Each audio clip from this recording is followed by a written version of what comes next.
Okay, let me tell you a story. Years ago, I was helping a father in the family court.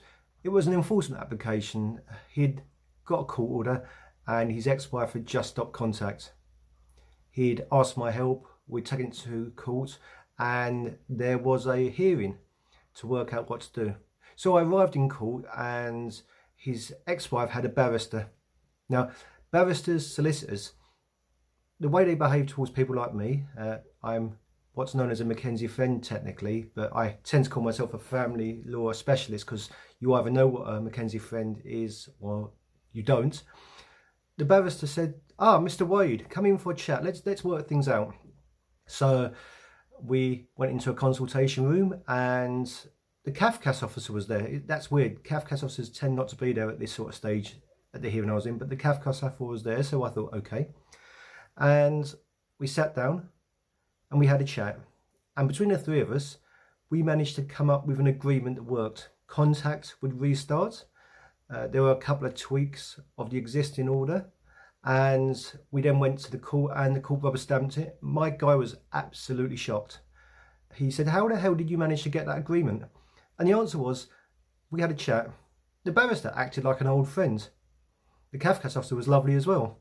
Now, that was actually a really good result.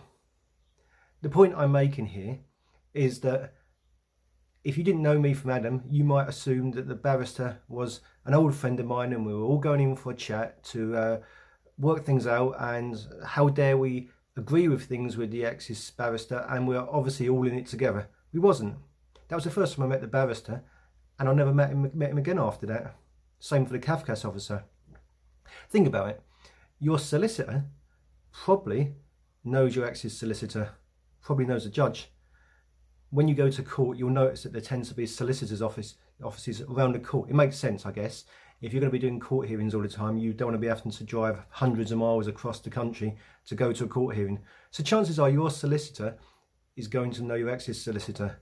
It's not because they're all in it and there's a big system that they work together just to make life difficult for you.